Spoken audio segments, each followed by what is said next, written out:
চলমান যুদ্ধে আমরা মুসলিমরা কোন পক্ষ নিব? কেননা ইরানি মুসলিমদের আকীদা ও আমাদের আকীদার মধ্যে ব্যাপক পার্থক্য রয়েছে। দেখুন, একটা কমন নীতি আমাদের প্রত্যেকেরই জানা থাকা দরকার। সেটা হলো, একজন মুসলমান তিনি সবসময় মাজলুমের পক্ষ অবলম্বন করবেন। যখন দুটি বিবাদমান পক্ষের মধ্যে একটা মাজলুম আর একটা জালিম হবে, তখন সেই ঘটনায় মুসলমানরা সবসময় জুলুমের বিরুদ্ধে অবস্থান নেবে। এটা হলো কমন নীতি।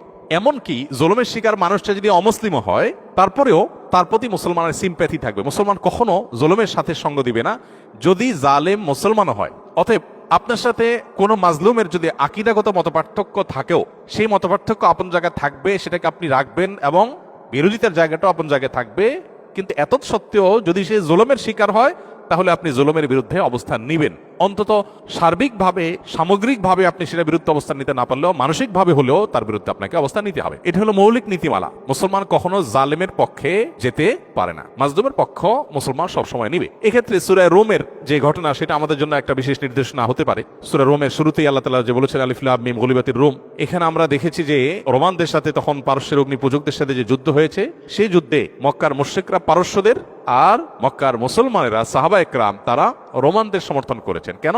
কারণ রোমানদের সাথে আকীদাগত মতপার্থক্য থাকা সত্ত্বেও তারা আসমানি ধর্মে বিশ্বাসী, মুসলমানরা আসমানি ধর্মে বিশ্বাসী। এই জায়গাতে মিল আছে, এই যে ঐক্যের একটা যোগসূত্র আছে, সেটার ভিত্তিতে তাদের প্রতি সমর্থন ছিল। আর পারস্যের তারা মুশরিক ছিল, ঐক্যের যোগসূত্র ছিল না সে অর্থে, এই জন্য তাদের বিরুদ্ধে ছিল। অতএব আজও আমরা ওই মূলনীতি মাথায় রেখে, অনেক আহলে কেবলা, অনেক আপনার মুসলিম আছেন যারা হয়তো বিভ্রান্ত, যারা হয়তো বিদআতে লিপ্ত, কেউ কেউ হয়তো শিরকে বা ইসলামের গণ্ডি থেকেও খারেজ, বাট বাহ্যিক দৃষ্টিকোণ থেকে আদম সময়তে মুসলমান মানুষ মনে করে পরিস্থিতি বিবেচনা, বিশেষ করে তারা যখন জুলুমের শিকার হবে, তখন জালিমের পতন চাওয়া বা তাদের চাইতে আরো বেশি জুলুম যারা করছে তাদের পতন চাওয়া বা তাদের ব্যাপারে আপনার যথাযথ অবস্থান গ্রহণ করা, এটা মুসলমানের, একজন দায়িত্বশীল মুসলমানের কর্তব্য। সেই স্ট্যান্ড বা সেই অবস্থানটা আমাদের এক্ষেত্রে হতে পারে। এছাড়া এটা তো ঠিক যে সিরিয়া যুদ্ধে ইরাকে বহু সুন্নিকে তারা হত্যা করেছে, নির্মমভাবে হাজার হাজার লক্ষ লক্ষ সুন্নিকে তারা হত্যা করেছে। মূলত পৃথিবীতে মানুষের পাপের কৃতকর্মের প্রায়শ্চিত্ত মানুষকে করতে হয়। বিশেষ করে জুলুম যদি করে কেউ, তাহলে জীবদ্দশাতেই তার প্রায়শ্চিত্ত করতে হয়, আখিরাতে তো আছেই। তো এই জন্য জুলুম থেকে আমরা সবসময় নিজেদেরকে বাঁচিয়ে রাখবো, কোনো যুক্তিতেই আমরা জুলুম করব না।